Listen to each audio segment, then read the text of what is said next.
Okay, ಅಲ್ಲ ಕೇಂದ್ರದ ಲೆವೆಲಲ್ಲಿ ತಾವು ಹೇಳಿದ್ರಿ ನೀವು ಬೇಕಿದ್ರೆ ನಿಷೇಧಿಸ್ಬಿಡಿ ಅಂತ, ಇದಕ್ಕೂ ಒಂದು ಒಳ್ಳೆ ಪ್ರಯತ್ನ. ಆದರೆ ಜನಸಾಮಾನ್ಯರ ಆರೋಪ ಏನು ಅಂತಂದ್ರೆ, ಒಂದ್ ಕಡೆಗೆ ಯಡಿಯೂರಪ್ಪ ಇದನ್ನು ನಿಷೇಧಿಸಿ ಅಂತಾರೆ, ಇನ್ನೊಂದು ಕಡೆಗೆ ತಮ್ಮವ್ರನ್ನೇ ಅಲ್ಲಿ ಮೇಯಕ್ ಬಿಟ್ರು ಅನ್ನುವಂತ.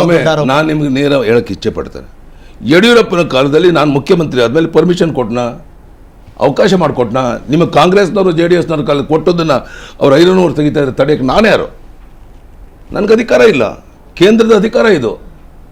ಎಕ್ಸ್ಪೋರ್ಟ್ ಎಲ್ಲೆಲ್ಲ ಆಗ್ತಾ ಇತ್ತು, ಅಲ್ಲಿರ್ಬೇಕಾದಂಥ ಅಧಿಕಾರಿಗಳು ಗಮನ ಕೊಡಬೇಕಲ್ಲ. ಇಲ್ಲಿಗಲ್ ಆಗಿ ಎಕ್ಸ್ಪೋರ್ಟ್ ಆಗ್ತಿರೋದನ್ನು ಪಟ್ಟಿ ಕೊಟ್ಟರು ನಾನು ಅಸೆಂಬ್ಲಿ ಒಳಗಡೆ ಮೊದಲನೇ ಬಾರಿಗೆ. ಎಲ್ಲ ದೊಡ್ಡ ಕತೆ ಇದೆ, ದುರುದ್ದೇಶದಿಂದ ಇವೆಲ್ಲ ಈಚೆಗೆ ಬಂತು. ಇಲ್ಲಿ ಇನ್ನೊಂದು ಮಾತು, ಯಡಿಯೂರಪ್ಪನವರ ಮೇಲೆ ಬಂದಂತಹ ಈ ಆಪಾದನೆಗಳನ್ನ ಡೈಲ್ಯೂಟ್ ಮಾಡೋದಕ್ಕೋಸ್ಕರ ಬೇರೆ ಬೇರೆ ಮಂತ್ರಿಗಳ ಮೇಲೆ ಈ ದೂರುಗಳನ್ನ ದಾಖಲಿಸ್ತಾ ಇದ್ದಾರೆ ಅಂತ ಒಂದು ಆಪಾದನೆ ಇದೆ. ಏನೇನು ಯಡಿಯೂರಪ್ಪ ಅವ್ರ ಮೇಲೆ ಆಪಾದನೆಗಳು ಬಂದವು, ಅದನ್ನು ಡೈಲ್ಯೂಟ್ ಮಾಡೋದಕ್ಕೋಸ್ಕರ ಬೇರೆ ಬೇರೆ ಮಂತ್ರಿಗಳ ಮೇಲೆ ಈ ಖಾಸಗಿಯಾಗಿ ಈ ದೂರುಗಳೆಲ್ಲ ದಾಖಲು ಮಾಡ್ತಾ ಇದ್ದಾರೆ ಅಂತ ಒಂದು ಆಪಾದನೆ ಇದೆ. ಈ ಬಗ್ಗೆ ಯಾವುದರಲ್ಲೂ ಇದರಲ್ಲಿ ಸತ್ಯಾಂಶ ಇಲ್ಲ. ನನ್ನ ಜೀವನದಲ್ಲಿ ಇನ್ನೊಬ್ಬರಿಗೆ ಚೂರಿ ಹಾಕುವಂಥ ಕೆಲಸ ಮಾಡಿಲ್ಲ. ಮತ್ತು ಬೇರೆ ಯಾರ ಮೇಲೆ ಈ ಸಣ್ಣ ಪುಟ್ಟ ಆರೋಪ ಇದ್ದರೂ ಅದರೆಲ್ಲರಿಂದ ಮುಕ್ತರಾಗ್ತಾರೆ ಅನ್ನೋ ವಿಶ್ವಾಸ ನನಗಿದೆ.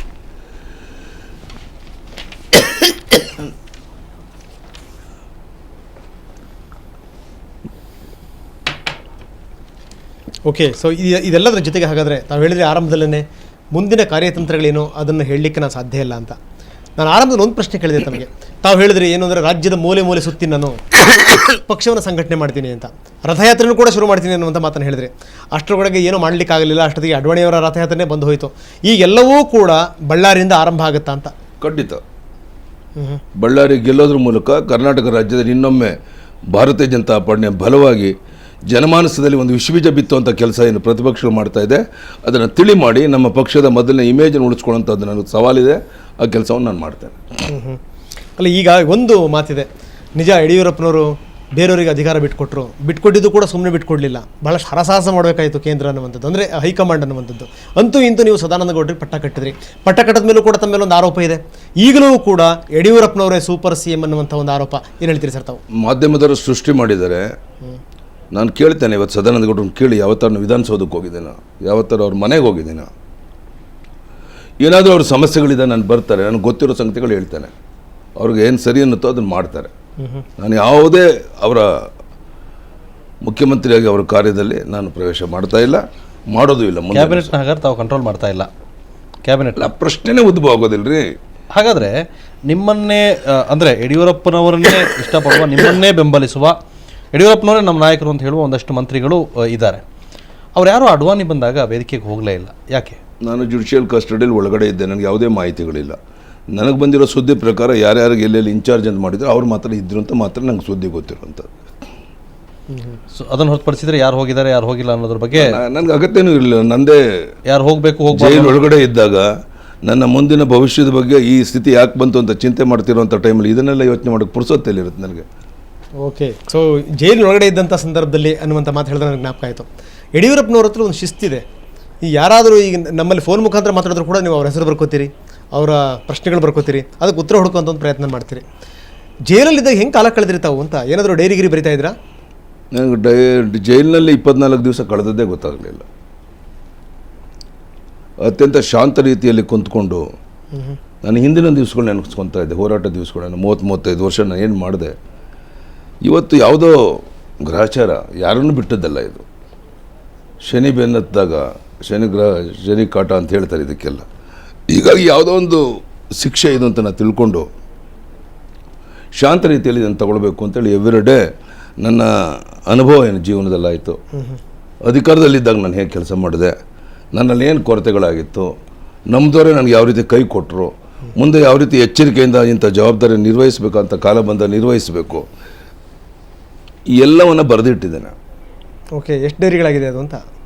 2 ಡೈರಿ, ಒಂದು 200-300-250 ಪೇಜ್ ಆಗಿದೆ. ಸೊ ಮುಂದೊಂದಲ್ಲ ಒಂದು ದಿವಸ ಹಾಗಾದರೆ ಯಡಿಯೂರಪ್ಪನವ್ರ ಆತ್ಮಕಥೆ ಹೊರಗಡೆ ಬರುತ್ತೆ. ಹಾಗಾದರೆ ಯಡಿಯೂರಪ್ಪನ ಆತ್ಮಕಥೆ ಇಲ್ಲ, ನಿಜವಾದಂಥ ಎಕ್ಸ್ಪೀರಿಯನ್ಸ್ ಏನಿದೆ ಇದು ಮುಂದಿನ ಪೀಳಿಗೆ ಅನುಕೂಲ ಆದರೆ ಅದ್ರ ಉಪಯೋಗ ಮಾಡ್ಕೊಳ್ಳಿ. ಅದ್ರ ಜೊತೆಗೆ ಯಡಿಯೂರಪ್ಪನವರು ಹೋರಾಟ ಮಾಡಿ ಅಧಿಕಾರ ಪಡೆದ್ರಿ, ಅದನ್ನು ಉಳಿಸ್ಕೋಬೇಕು ಹೋರಾಟ ಮಾಡಿದಿರಿ, ಬಿಟ್ರಿ, ಬಹಳ ಬೇಜಾರು. ಬಿಟ್ಟ ತಕ್ಷಣ ಜೈಲಿಗೆ ಹೋಗ್ಬೇಕು ಬಂತು. ಯಡಿಯೂರಪ್ಪನವ್ರು ಜೈಲಿಗೆ ಹೋಗ್ಬೇಕಾದ್ರೆ ಏನು ಅನ್ನಿಸ್ತು? ನಿಮ್ಮ ಮನಸ್ಥಿತಿ ಹೆಂಗಿತ್ತಾಗ? ಕನಸು ಮನಸ್ಸಲ್ಲೂ ನಾನು ತಿಳ್ಕೊಂಡಿರಲಿಲ್ಲ. ಈ ಪರಿಸ್ಥಿತಿ ಬೇರೆ ಯಾರಿಗೂ ಬರೋದು ಬೇಡ. ನಾನು ಒಂದೇ ಅಂದ್ಕೊಂಡದ್ದು ಆ ಸಂದರ್ಭದಲ್ಲಿ, ಎಲ್ಲರ ಪರವಾಗಿ ನಾನೊಬ್ಬನೇ ಜೈಲಿಗೆ ಕಳಿಸ್ಲಿ, ಆ ಶಿಕ್ಷೆ ಅನುಭವಿಸೋಣ. ಈ ಪರಿಸ್ಥಿತಿ ಬೇರೆ ಯಾರಿಗೂ ಬರೋದು ಬೇಡ ಅಂತ ಅಂದ್ಕೊಂಡೆ ನಾನು.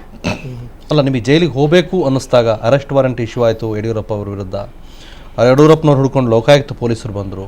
ಅನಂತರ ತಾವು ಕೋರ್ಟಿಗೆ ಶರಣಾದ್ರಿ. ಅಲ್ಲಿಂದ ನಮ್ಮನ್ನು ಶಿಫ್ಟ್ ಮಾಡಲಾಯಿತು.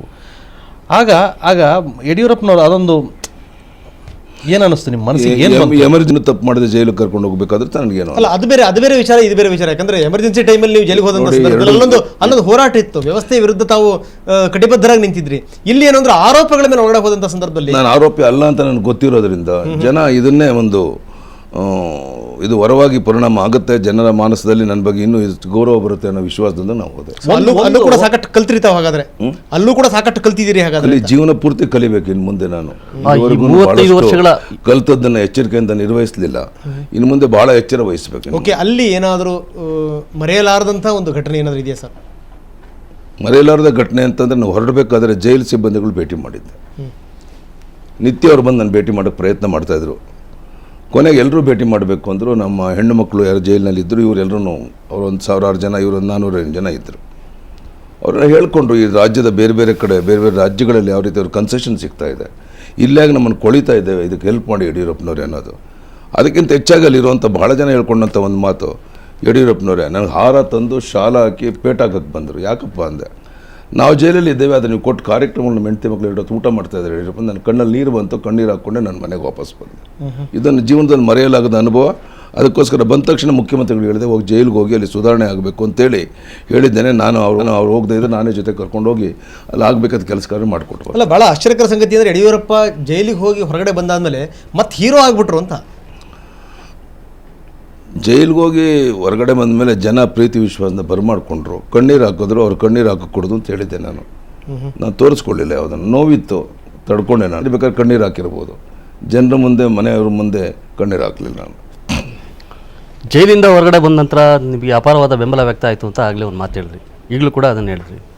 ಇದನ್ನೇ ಆಧಾರವಾಗಿ ಇಟ್ಕೊಂಡು ನೀವು ತಮಿಳುನಾಡಲ್ಲಿ ಜೈಲಿಗೆ ಹೋಗಿದ್ದರು, ಅವ್ರ ಮೇಲೂ ಆಪಾದನೆಗಳಿತ್ತು. ಜೈಲಿಂದ ಬಿಡುಗಡೆ ಆಗಿ ಬಂದ ನಂತರ ವಿಚಾರಣೆ ಕೂಡ ಮುಂದುವರೆದಿದೆ. ಆದರೂ ಅವರು ಮುಖ್ಯಮಂತ್ರಿಯಾಗಿ ಈಗ ಮುಂದುವರೆದಿದ್ದಾರೆ. ಅದೇ ರೀತಿ ನಾನು ಯಾಕೆ ಮುಖ್ಯಮಂತ್ರಿಯಾಗಿ ಮುಂದುವರಿಬಾರ್ದು ಅನ್ನೋಂಥ ಒಂದು ಚಿಂತನೆಯನ್ನು ನಿಮ್ಮ ಆಪ್ತ ವಲಯದಲ್ಲಿ ನಡೆಸಿದ್ದೀರಿ ಅಂತೇಳಿ ಒಂದು ಮಾತಿದೆ. ಆ ಥರ ಚಿಂತನೆ ನಾನೇನು ಮಾಡಿಲ್ಲ. ದೈವಿಚ್ಛೆ ಏನಿದೆಯೋ ಅದಾಗುತ್ತೆ ಅಷ್ಟೆ.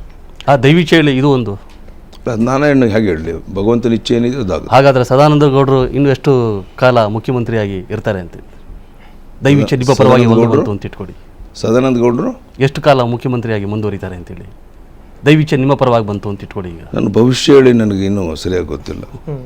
ನಿಮ್ಮದೇ ಭವಿಷ್ಯ ನನಗೆ ಹೇಳೋ ಸ್ಥಿತಿಯಲ್ಲಿ ಅಲ್ಲ. ಯಾಕೆಂದರೆ ಚುನಾವಣೆಯಲ್ಲಿ ತಮ್ಮ ನೇತೃತ್ವದಲ್ಲಿ ಆಯ್ಕೆಯಾಗಿ ಬಂದಿದ್ದು 110 ಜನ.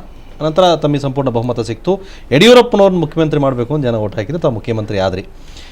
ಕಾಲ ಅದರಲ್ಲಿ ಏನೋ ಒಂದಷ್ಟು ವಿಚಾರಗಳಿಂದ ಅದೇ MLA ಸೇರಿ ಯಡಿಯೂರಪ್ಪ ಹೇಳಿದ್ರು ಮುಖ್ಯಮಂತ್ರಿ ಆಗಬೇಕು ಅಂತ ಹೇಳಿದ್ರು. ಅದಕ್ಕೋಸ್ಕರ ನಮ್ಮ ರಾಷ್ಟ್ರೀಯ ನಾಯಕರಿಗೆ ಹೇಳಿ ಸದಾನಂದ ಗೌಡರು ಮುಖ್ಯಮಂತ್ರಿ ಅನಿವಾರ್ಯ ಸ್ಥಿತಿ ನಿರ್ಮಾಣ ಆಗಿತ್ತು. ಯಡಿಯೂರಪ್ಪ ಟೈಮಲ್ಲಿ ಆಗಬೇಕಾಗಿತ್ತು. ತಾವು ಕೂಡ ಸದಾನಂದ ಗೌಡ ಮುಖ್ಯಮಂತ್ರಿ ಮಾಡ್ಕೊಂಡಿದ್ರು. ಸದಾನಂದ ಗೌಡರು ನಮ್ಮ ಕಡೆಯಿಂದ ಇರ್ತಾರೆ ಅಂತ ಹೇಳಿದ್ರಿ, ಮತ ಹಾಕಿದ್ರು, ಅವ್ರು ಆದರು. ಆದರೆ ಅದು ಬೇರೆ ಥರ ಆಗಿತ್ತು. ಅದು ನಾಯಕರ ಆಯ್ಕೆ ಮಾಡಿದ್ದು, ಜನ ಆಯ್ಕೆ ಮಾಡಿದ್ದಲ್ಲ. ಜನ ಆಯ್ಕೆ ಮಾಡಿದ್ದು ಯಡಿಯೂರಪ್ಪನವ್ರನ್ನ. ಮತ್ತೆ ಯಡಿಯೂರಪ್ಪನವ್ರನ್ನ ಮುಖ್ಯಮಂತ್ರಿ ಆಗಬೇಕು ಅನ್ನೋದು ಬಹಳ ಜನರ ಹಂಬಲ. ತಾವೇನಾದರೂ ಅದಕ್ಕೆ ಹತ್ತಿರದಲ್ಲಿದ್ದೀರಾ? ಅಂತಿಮವಾಗಿ ಅವಕಾಶ ಏನಾದ್ರು ಜನಕ್ಕಿದೆಯಾ? ಅಂತಿಮವಾಗಿ ಜನ ಏನು ಹೇಳ್ತಾರೆ ಅದಂತ ಕೇಳುವಂಥದ್ದು. ಅದನ್ನ ಈ ಅವಧಿಯಲ್ಲೇ ಈ ಬಿಜೆಪಿ ಸರ್ಕಾರ ಅಧಿಕಾರ ಅವಧಿಯನ್ನು ಮುಗಿಸೋ ಒಳಗೇನೆ ಯಡಿಯೂರಪ್ಪನವ್ರನ್ನ ಮತ್ತೆ ಮುಖ್ಯಮಂತ್ರಿಯಾಗಿ ನೋಡುವ ಭಾಗ್ಯ ಈ ರಾಜ್ಯ ಜನಕ್ಕಿದೆಯಾ? ನನಗೆ ಅಪೇಕ್ಷೆ ಇಲ್ಲ. ಅಲ್ಲ, 6 ತಿಂಗಳು ಒಳಗಡೆ ನಾನು ಮುಖ್ಯಮಂತ್ರಿಯಾಗಿ ಮತ್ತೆ ಬರ್ತೀನಿ ಅನ್ನುವಂಥ ಮಾತನ್ನು ತಾವೇ ಹೇಳಿದ್ದೆ. ಆ ಸಂದರ್ಭದಲ್ಲಿ ಕೇಂದ್ರದ ನಾಯಕರು ಹೇಳಿದಂಥ ಮಾತನ್ನು ತಕ್ಷಣ ಹೇಳಿದ್ದೆ. ಈಗ ಅದು ಮನಸ್ಸಿನಲ್ಲಿಲ್ಲ ನನಗೆ. ಅಲ್ಲ, ಈಗ ಮತ್ತೆ ಈ ಚುನಾವಣೆ ವಿಚಾರಕ್ಕೆ ಸಂಬಂಧಪಟ್ಟಾಗ ಮಾತಾಡೋದಾದ್ರೆ ಯಡಿಯೂರಪ್ಪನವರೇ, ಚುನಾವಣೆ ಸಂದರ್ಭದಲ್ಲಿ BJP ಒಟ್ಟಾಗಿ ಹೋಯಿತು. ಏನೂ ಇರಲಿಲ್ಲ ಕರ್ನಾಟಕದಲ್ಲಿ. 2 ಆಯಿತು, 4 ಆಯಿತು, 18 ಆಯಿತು. ಏನು ಹೆಗಡೆಯವರಿಗೆ ಬೆಂಬಲ ಕೊಡುವಂಥ ಮಟ್ಟಿಗೆ ಹೋದ್ರಿ ನೀವು.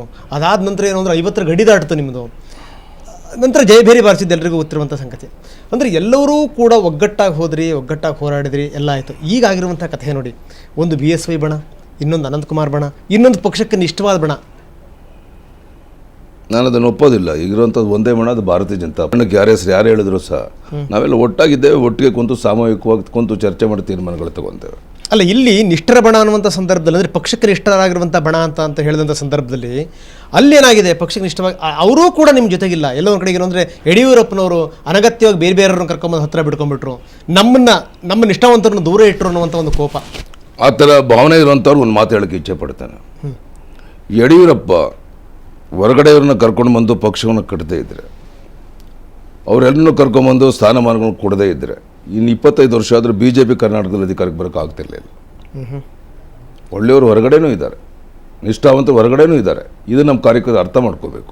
ಸೊ ಅದು ಅನಿವಾರ್ಯ ಆಗಿತ್ತು ಅಂತೀರಿ ತಾವು? ಅನಿವಾರ್ಯ ಅಲ್ಲ, ಆ ಸಂದರ್ಭಗಳು ತಕ್ಕಂತೆ ಆ ಜವಾಬ್ದಾರಿ ಹೊತ್ತಿರುವಂಥವ್ರು ಮಾಡಬೇಕಾಗುತ್ತೆ. ಆ ಕೆಲಸ ಮಾಡಿ ಯಶಸ್ವಿ ಆಗಿದ್ದೇನೆ ಅನ್ನೋ ವಿಶ್ವಾಸ ನನಗಿದೆ. ಅದೇ ರೀತಿ ನೀವು ಆಪರೇಷನ್ ಕಮಲದ ಬಗ್ಗೆ ಭಾಳ ಜನ ಮಾತಾಡ್ತಾರೆ, ಅದು ಅನಿವಾರ್ಯವಾಗಿತ್ತು. 110 ಜನ ಇದ್ದಾಗ ನಾವು ಬೇರೆಯವ್ರನ್ನ ಕರ್ಕೊಂಬರದೇ ಇದ್ದಿದ್ರೆ ಸರ್ಕಾರ ಎಲ್ಲಿರ್ತಾಯಿತ್ತು? ಕಾಂಗ್ರೆಸ್ JDS ಸರ್ಕಾರ ಇರ್ತಾಯಿತ್ತು. ಕುಮಾರಸ್ವಾಮಿ ಅವರು ಇದ್ದಾಗ 20 ಜನ 20 ತಿಂಗಳು ಅಂದಾಗ ಅದ್ವಾನಿ ಅವರು ಹೇಳಿದ್ರು ಬೇಡ ನೀನು ಮುಖ್ಯಮಂತ್ರಿ ಆಗೋರು, ಮುಂದೆ ಕೊಡ್ತಾರೆ ಅಂತ ಏನು ಗ್ಯಾರಂಟಿ ಅಂತ ಹೇಳಿದರು.